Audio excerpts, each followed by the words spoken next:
In The Departed 2006, the war isn't fought in the streets as much as it's fought inside institutions, inside files, phones, and people who can't afford to be seen. The story opens in Boston, where mob boss Frank Costello teaches a simple philosophy. If you want to own a city, you don't just control the corners, you control the people who are supposed to police them. Years earlier, he picks out a smart, eager kid and shapes him like an investment. That kid grows up to be Colin Sullivan, and by the time Colin is old enough to wear a badge, he's already Costello's man, placed inside the Massachusetts State Police as a living pipeline of information. Running parallel is Billy Costigan, a young cop from a South Boston family with a complicated name and a background that makes him useful. Billy's a real police officer, but his upbringing and connections make him believable to the very criminals the department wants to reach. The unit chasing Costello, led by Captain Queenan and the aggressive, sharp-tongued Sergeant Dignam, decides to use Billy as a ghost. They strip his official paper trail down to almost nothing, give him a cover that makes him look like a screw-up, and send him into Costello's crew with barely any lifeline besides a phone and a few secret meetings. So the story becomes a mirror. Colin is a criminal inside the police, climbing fast, looking clean, feeding Costello every move the cops make. Billy is a cop inside the criminals, trying to stay alive long enough to deliver evidence that matters. Both men are performing constantly. Both are isolated, and both are trying to find the other without knowing who the other is.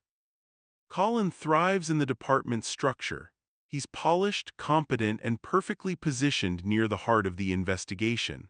When the police plan raids or surveillance, Colin quietly reroutes the information to Costello, allowing the gang to dodge arrests by minutes. That success gets Colin rewarded with more responsibility and even more access. Meanwhile, Billy is thrown into the chaos of Costello's world, where loyalty is tested through intimidation and sudden violence, and where a wrong look can get you killed. Costello's crew, especially his right-hand man, French, doesn't trust easily.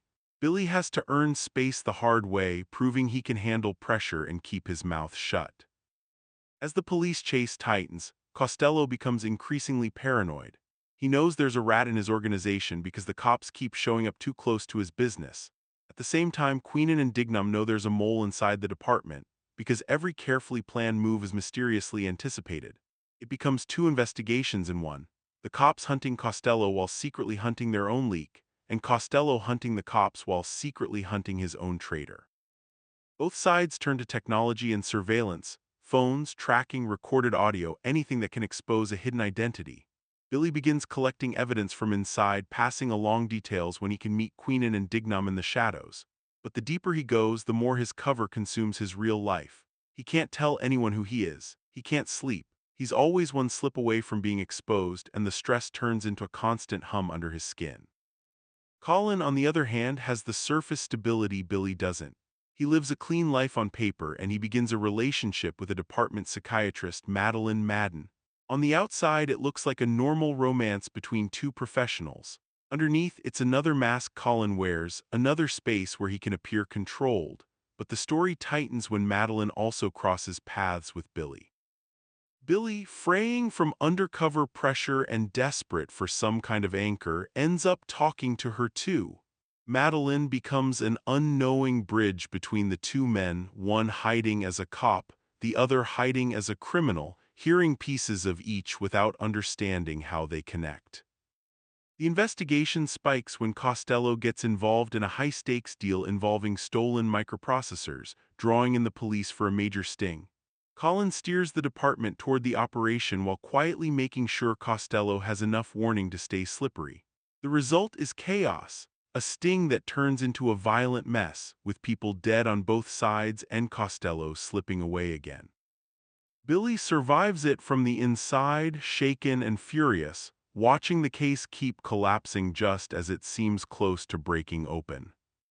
After that, Costello's paranoia becomes sharper and more personal. He starts testing his own men, watching for inconsistencies, trying to flush out whoever is feeding information to the police.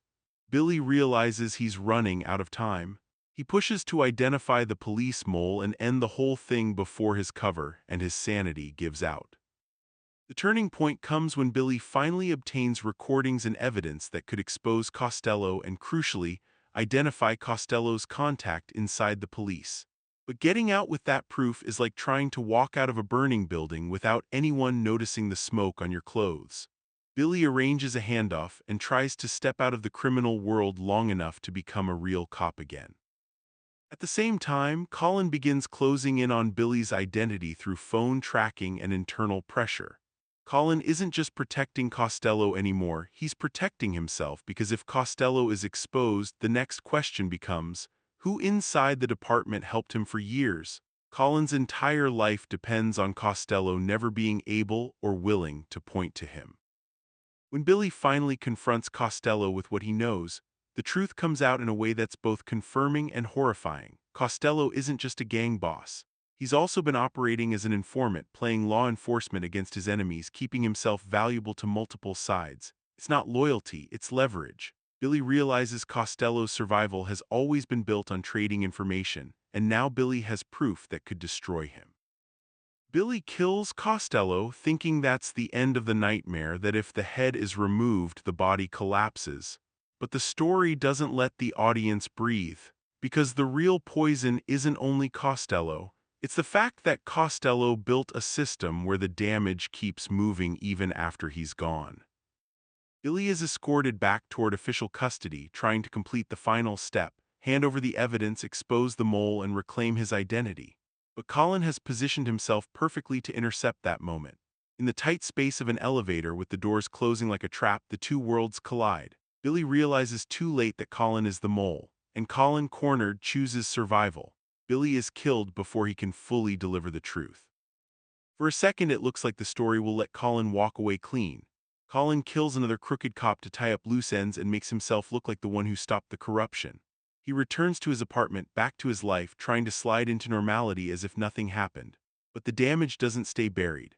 Madeline, who has been close enough to both men to feel the cracks, discovers evidence, recordings and clues Billy left behind. That makes Colin's story impossible to believe.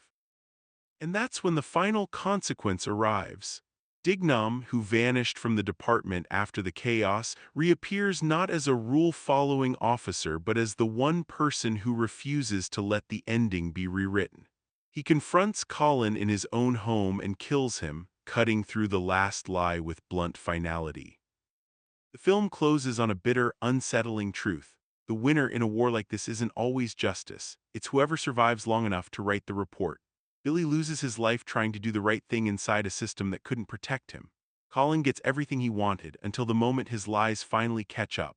And Costello, the man who set it all in motion, proves the most dangerous criminals aren't always the ones holding guns in the street. Sometimes they're the ones who understand that power isn't about violence.